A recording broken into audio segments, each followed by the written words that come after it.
Hey guys, what's up? It's me, Thomas. Tonight we're back here with Kill Count, and tonight, I'll be ready to survive because we got Wrong Turn 2, Dead End.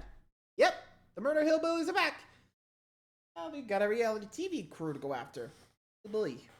That's what I remember from this, but been around before. Let's take a look back at Wrong Turn 2. Be sure to like, subscribe for more. Hope you enjoy. Go! Welcome to the Kill Count, where we tally up the victims in all our favorite horror movies. I'm James A. Janice, and today we're looking at Wrong Turn 2 Dead End, released direct to DVD in 2007. Real fast though, first I have to apologize for missing a kill in the original Wrong Turn. There was a mid-credits scene wherein another ranger guy got killed by a very burnt three-finger off screen. I feel bad for missing it, but now you know that Wrong Turn has 10 kills instead of 9. My bad. Moving on! With most horror franchises, you usually get one or two sequels made by the original filmmakers before the series spins out into self-parody. Not really the case with Wrong Turn. Dead End came out 4 years after the original, with none of the cast or crew involved, save for producers Robert Kolzer and Eric Feig, the latter of whom was a producer on all of the last summer films, even the third one, my favorite. To be honest, the first Wrong Turn wasn't some classic that needed to be continued. At the end of the day, it's a pretty unremarkable cannibal slasher, but I'm at least glad they made this second film since it increases the blood and gore while serving up a much more interesting story and cast of characters. Directed by Joe Lynch, who would go on to make the very fun Mayhem, Wrong Turn 2 follows a cast and crew on the set of a Survivor-esque reality show in rural West Virginia. It's kind of similar to Halloween Resurrection in that regard, except it's not a piece of shit, especially cause we trade out Busta Rhymes for Henry Rollins. No offense to Mr. Rhymes, but the frontman of Black Flag playing a US Marine is just way more badass than, you know, this.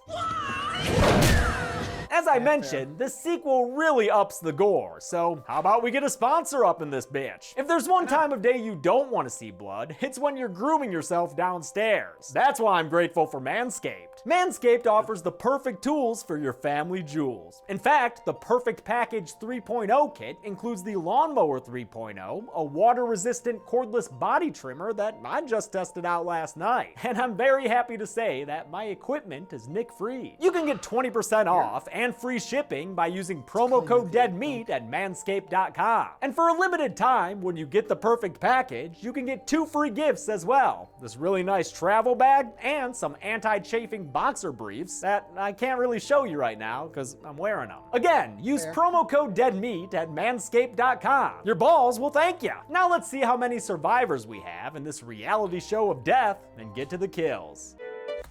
Yep, that's right. Basically, survivalists and, well, in a survivor show get cornered by murderous mountain men. So, I gotta say, because this is crazy. So, can you imagine if they're like some savage natives in like a show on Survivor? Or at least a regular show. They would have gotten canceled like immediately. Yikes, that's not good at all. So, I actually do remember there was this one show where it's like, Who's the Murderer or something? Where these contestants were gathered around and one of them would be kept off one by one in a sort of elimination. Meet the death of the next episode that they had to investigate. And, you know, the person had to decide, the winner had to figure out who among them was the killer. You know? I mean, at least that's what I remember from that show. I don't remember who won. It's been a while for me, so. Anyway, let's just see who survives this, you know, mountain man rampage this time, shall we? The movie begins in the back country of West Virginia. I always prefer working back of country over front of country. Don't have to deal with all the customers, you know? Another Mustang, red instead of Chris's blue from the original, is making its way down the road. And real talk, the revolving crane shot of this moving vehicle is low-key awesome. That's the work of cinematographer Robin Lowen, who director Joe Lynch absolutely loved. He never told me no. He told me no problem. And at the same time, serving my crazy shots, like, I want it to spin 180 degrees and go up someone's butt, you know? And he's like, what would the f-stop be up there? Driving this Mustang is former American Idol contestant Kimberly Caldwell, who's playing a fictional version of herself here, which is always kind of fun. She's super pissed because she's lost in the sticks while trying to find the set of a reality show she's been cast in. And not even Eddie Grant blaring from the speakers is gonna help her feel better about it. She reaches a fork in the road, and her manager on the phone, voiced by Patton Oswalt, warns her not to make any mistakes about what movie she's in. Kimbo, you can't afford to make a wrong turn here. You really don't have the time. Eventually, she loses his call and ends up hitting a dude full fucking force, sending that guy flying. Damn, Kimberly, you're not even near any docks from which to dump his body. Props to stunt coordinator Jacob Rupp, by the way, for ensuring that car hit went smoothly without any injuries. We should never take stunt work for granted. Kimberly tells the guy she's gonna get him help, even as he spits up blood like a grenadine fountain. But of course, he ends up grabbing her and snatching off a big chunk of face splash with his teeth. That's buckalicious. Another mountain man shows up while the first one properly adjusts himself, and this new hefty feller murders Kimberly Caldwell by splitting her in two with an axe. Lots of viscera on display, but it doesn't slow down either of these cannibals as they get to work lugging their haul away.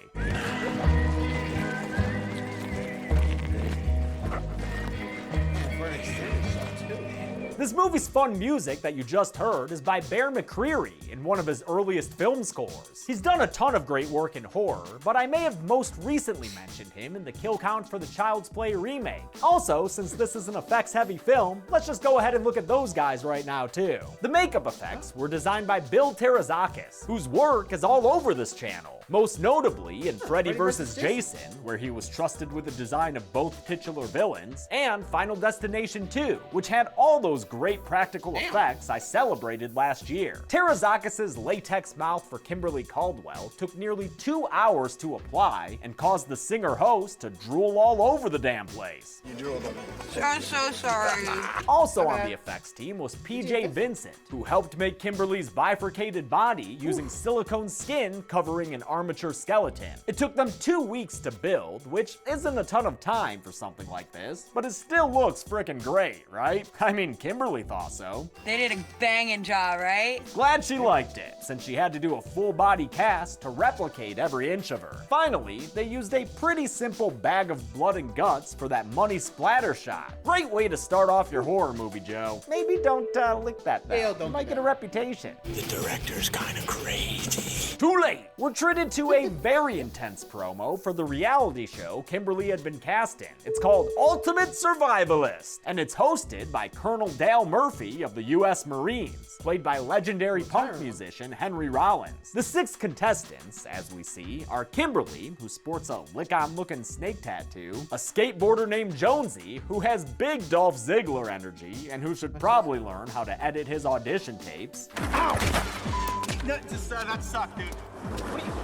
Can we do that again? Our requisite hottie hot Elena, played by Crystal Lowe, she of the Black Christmas remake and the Tanning Bed Death in Final Destination 3. Jockey Jake, hailing from the Mitten and played by Texas Battle, who was also in Final Destination 3. His character sucked in that movie, but he's pretty great here. Nina, an artsy brooding type, played by Erica Learson, last seen on the kill count, fighting a different family of cannibals in the Texas Chainsaw remake. And finally, Marine Amber, who served in Afghanistan and whose nickname is La Conquistadora. She's played by Daniela Alonso. The still living contestants join the crew on set, where they lampshade their show's similarity to that Jeff Probst jam. You know, I still don't see what makes this show any different from that other Survivor show. I don't watch television. It's supposed to take place at the end of the world, man. This apocalyptic themed show will have its 6 contestants split off into pairs, which is gonna suck for whoever gets stuck with Jonesy, the human hard-on. I could help you spread it on all those hard-to-reach places. Since Kimberly's a no-show, Colonel Dale convinces producer Mara Stone to save the gameplay by filling in. She's not an outdoorsy person, so she's reluctant to be a contestant. But it can't be any worse than being married to Jimmy Darmody, so you got this, girl. Especially with some encouragement from the show's creator/editor, her boyfriend Michael. It's M now. not Michael. Sorry, her boyfriend asshole, or M. Her boyfriend M. Sweet battle royale shirt though. Dale leads them through the woods to their super survivory set, like seriously, where are the torches? And tells them that their first task is to go forage for food, which may be a tall order for some of these idiot contestants. Who's got a number 2? Well, I did a number 2 back at the gas station. Come on, dude, that was funny. Dale goes over some game mechanics involving radiation poisoning cards, but I'm not gonna get into how this fictional game show works. It's not important, y'all. I do like the bit where the crew mouths along with Dale's spiel though, and Henry Rollins makes a solid host. But only one of you can be the ultimate survivalist after the apocalypse. He's also a solid guy, since he shouts down Jonesy for his sex pesting and tells Mara she's tougher than she looks. She can rise above her insecurities and go far in this game. Henry Rollins was a great get for this movie, and it sounds like he got along well with the very energetic director Joe Lynch, who was making his feature-length directorial debut. I really like to be around people who are intense, have a lot of energy and enthusiasm for what they're doing. Cell phones are collected by crew member Neil, and the contestants split off into the woods. Amber is stuck with Jonesy, Mara gets the disinterested Nina, and Elena and Jake are put together with lurid intentions. Since Michael is following them around with a camera, no one's in the editing trailer watching camera feeds when crew member Neil gets his pee interrupted by a throat slit and a scalping. I bet the cannibals can make that scalp into a jerky of some kind. I don't know. Just spitballing here. Colonel Dale is putting up cameras in the forest when some arrows start a-flying at him. An axe introduces Three Finger back into the fold, and although Dale puts a knife in the mutant's shoulder, it does nothing to deter him or his appetite for blood. Keep that appetite going, Three Finger, because Dale's on the menu tonight. Marine Amber, a real MacGyver of the forest, realizes that she hasn't heard or seen any animals in these woods since they started, outside of her obnoxious partner Jonesy, of course. It's like we're all alone.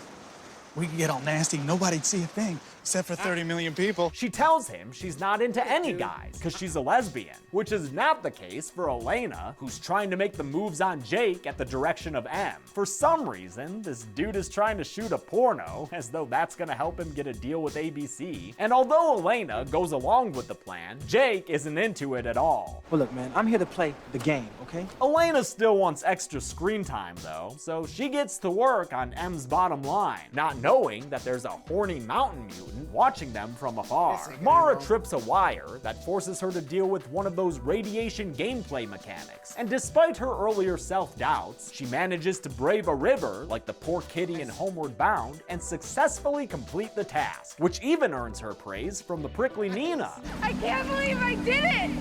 You kicked ass!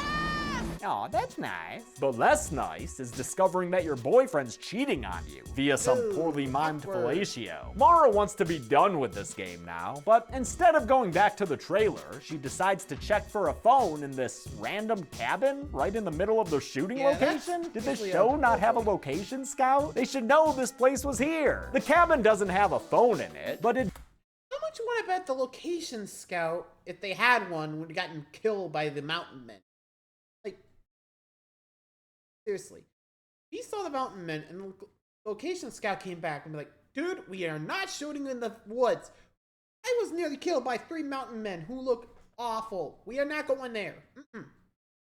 Yeah, I'm just saying, never good. Hillbilly. Saying, ain't gonna look pretty. Anyway. It does have pictures of a deformed family, and sounds like some of them are home now. The ladies watch from behind a door as the sister cannibal of this family wreathes in pain, cause it's birthing time. And let me tell you, birthing baby mutants is one messy affair. The child is born deformed, much like the rest of this family, who have just discovered Nina and Mara in their home. The ladies get away by crawling underneath the house, but their escape into the woods is cut short when an axe finds itself in Mara's head. Holy shit! Mara had Final Girl written all over her. You fucking got me, Wrong Turn 2. You boomed me. Mara's kill was accomplished using the Snorri cam, named after Icelandic photographers Einar and Eidur Snorri. You've seen it used in a whole bunch of movies and music videos, usually to show disorientation. Under the coordination of effects artist Bob Comer, a fake axe was rigged to the Snorri cam and swung into actor Alexa Palladino's head. Impressively, they got this shot in a single take. The biggest cannibal, Pa, takes his arrows out hunting for Nina. He finds her headset camera on the ground and puts it on, but he doesn't sniff her out from behind a log before his ride pulls up with Mara's bloody body strapped to the hood. Pa takes off with the driver, his wife Ma, and Nina breathes a sigh of relief. With his adultery complete, M heads back to the production trailer while Elena stays behind to sunbathe. Teenage cannibal brother watches and faps to the sight until he's caught by his cannibal sister, the one who gave birth earlier, presumably to brother's baby. She's jealous of the object of brother's mutant gaze, so she runs out and attacks Elena, catching her on the shoreline and killing her by slashing her back to total shreds. Damn, sister went so hard she ended up exposing Elena's spine like she's part 7 Jason. With the bloodletting complete, the bloodlusting can begin. And boy, do you hate to see it, folks. Colonel Dale regains consciousness, tied up and upside down, where he sees Neil's body across the way and a 3-finger in his face, wearing part of Neil's head. The little bastard stabs him a few times before making a big show of both sharpening his blade and using said blade to eviscerate Neil's body. Fun stuff from 3-Finger, but it's worth noting that he's now played by stunt performer Jeff Scruton instead of original actor Julian Richings, who, yes, plays Death in Supernatural. I don't watch Supernatural or Buffy, so apologies when I miss those credits. Since Dale's a mighty marine, he's able to attack TF and free himself. He and the mutant have an alright fight with each other that ends with a shotgun blast and a wire stunt that makes 3-Finger do a cannibal cannonball into the nearby lake.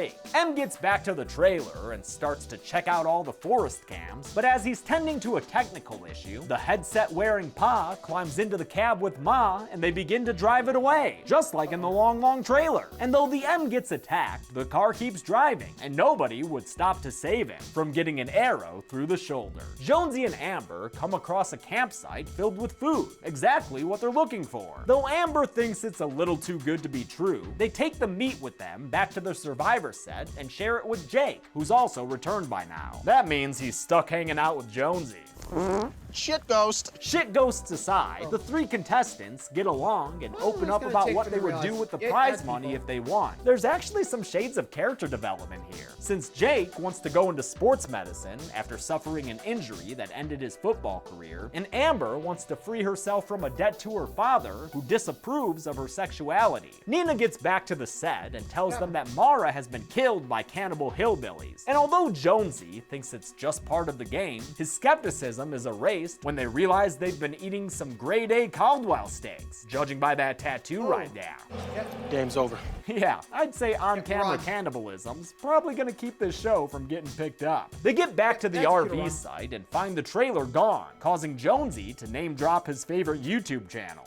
We're dead meat. They decide to go to an old paper mill in hopes of finding a phone and head through the woods to get there. On their way, they come across a cannibal sex party going on between the brother cannibal and the sister cannibal, who's wearing Elena's scalp. Kinky! Nina abandons the others and runs off on her own, eventually falling into a hidden pit, while Jonesy gets his arm slashed by a blade. Amber and Jake are able to fight the mutants off and get away, though they're unable to put them down for good because, you know, mutant strength or whatever. Once again, the survivors split up, with Jake finding Nina and helping her out of that pit. The two of them are chased by Sister with a gun until they're forced to high dive into a lake. At the cannibal cabin, where meats are dried aplenty, an old man arrives to start cleaning up the mess. Colonel Dale puts a gun to the dude, and we see that it's the guy from the gas station in the first movie. Don't kill me, brother. I'm a good Christian man. Dale fixes himself up while the old guy gets his Pepto fix and tells him about the mutants out here. They're deformed and have super strength due to leftover chemicals from the old paper mill, which also killed all the animals in the area. Most folks round these parts left. There's one family stayed on this hollow. The old-timer says the deformed family continued to procreate with each other, causing further mutations, and then reveals that he's part of the family. Oh no! He's no match for Dale, though, who grabs a stick of dynamite, lights its fuse, and stuffs it into the old dude's pants before running away. Really glad you did that, Daddy Dale, because this kill is one explosive fucking mess. I absolutely love it, especially the hilarious face actor Wayne Robson makes before he blows up. For this kill, they stuff stuffed a fake body full of detonation cord, big old blood sausages, and some caviar-looking blood gel. It was obviously a huge, dangerous stunt, but it went off without a hitch, which really pleased director Joe Lynch. Nobody go in. Cut cameras, please. Nobody else. You were there 1 minute. Jonesy and Amber have become a twosome again, but her kick-assery in the brother-sister fight has finally gotten Jonesy to apologize for being a dick. I was a total asshole before. I'm never gonna diss you or any other female ever again. Great. Their heart-to-heart nearly gets killed by a Cupid arrow from Pa, and while running to escape the mutant, Jonesy's caught up in a snare trap that leaves him swinging upside down. He tells Amber to save herself, but she refuses to leave him behind, and eventually gets caught in another trap right next to him. They're swinging there helpless when Brother and Pa find them, and looks like it's the perfect opportunity for some father-son bonding. Amber promises to get them out of there, while Jonesy begins to divulge some backstory. My mother always used to say I'd live forever. But it's cut short by an poor ace Amber. arrow shot from Brother, who then gets to reap the rewards. Damn, hell of a twofer. Gotta appreciate the little character arc these two went on together. With his gun out of order, thanks to the old man explosion, Dale constructs some TNT arrows and covers himself in war paint. As he prepares to go full-on sexual Tyrannosaurus, Jake and Nina emerge from the lake and finally get to the old paper mill, the source of all their deformed cannibalistic problems. They explore the place, including the manager's office, and find a dead body in a cabinet. But it's looking nearly skinless to me, so I ain't putting it on the no count. bastard You skellies. know how I feel about bastard skellies. Skeletons don't count. Grow some skin, you fucks. They find a huge indoor junkyard of vehicles collected by the cannibals from their victims, and it's there that they find the production trailer, from which they hear M screaming in pain. Jake goes to help him, only to find that the sound source is a video feed, meaning he's unable to do anything, as Ma Cannibal grabs a giant cleaver from the table and uses it to decapitate M.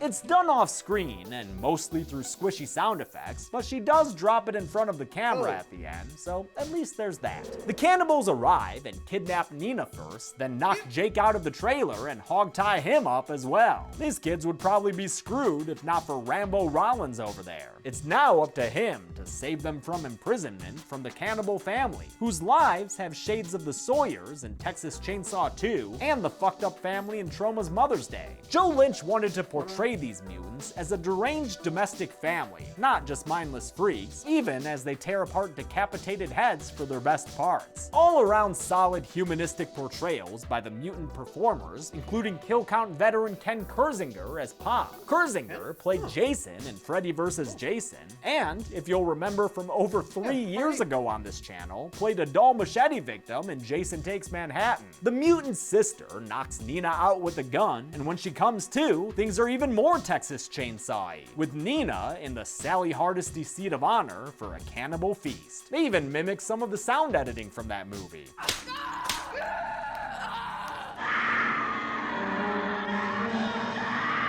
The family says grace, or at least their version of it, and then it's time to chow down. Brown. Make sure you're a polite guest, Nina, and at least try everything once. There you go. We're nothing without our manners. Mother Cannibal takes a bucket of unused parts to a big disposal that looks like it could be a BattleBot final boss. Dale watches her from below and eventually climbs through a grate to sneak up on the killers. A game mechanic goes off, alerting the cannibal family to his presence, but he successfully evades their hunt and winds up shooting a dynamite arrow into Brother's back. We already know that Bro and Sis aren't good at pulling out, so the dynamite's still stuck in his back when the fuse runs out, killing them. Super strength is one thing, but ain't no cannibal surviving that mess. As dawn approaches, Colonel Dale gets to Nina and Jake and helps them make painful, bloody escapes from their bondage. Nina runs outside, but after getting Jake free, Dale is shot with an arrow through the back by Pa. Another arrow is put through his front, but it's Mom Mutant who gets to kill the man who murdered her children when she swings some razor chain around his neck. It squeezes the life and blood out of him, and he falls to the ground dead, bleeding out all over the place. The mutants catch up to Jake and beat the crap out of him right next to those whirly bits of death. They're pissed about their kids being killed. But Nina shows some character growth by returning inside to save Jake. Nice. She turns on a machine and it knocks Ma and Pa into the giant grinder, tearing them to bloody pieces and spitting out their remains into a few barrels below. Jake and Nina find Kimberly's Mustang and drive out in style, freeing themselves of this forest that still suffers from a toxic water supply. The movie ends with some of that sludge being put into a bottle because the still living Three Finger has to take care of his newborn nephew named Three Toes. How many people were voted off the survivors list and wound up on the kill count? Let's find out and get to the numbers. And then I just turn around. That's all I walk. That's it. Here's my kitchen. 13 people died in Wrong Turn 2, with the victims consisting of 7 men and 6 women, a pretty even ratio. With a runtime of 97 minutes, that left us with a kill on average every 7.46 minutes. I'll give the Golden Chainsaw for coolest kill to Kimberly Caldwell. What a way to start your movie, man. Not only is it full of guts, but to then see both halves of her casually dragged down the road, this kill may be the single best moment of the entire franchise. Dull Machete for lamest kill will go to Neil, I guess, even though it wasn't a bad kill, but the grainy camera POV made it seem pretty tame compared to the others. And that's it. Wrong Turn 2 Dead End came out direct to video in 2007. Next up, the Cannibals are going to be chasing cops and criminals. But until then, I'm James A. Janice. This has been the Kill Count. Thanks a lot. Oh, there you go. Number 2, Dead End, with only two contestants surviving till the end. For them, though. Again, always make sure to check your spots out before you go. Them. What if they told the families of it? Point. In that way. I get nothing. Anyway, until next time, guys. Thanks for watching. See ya.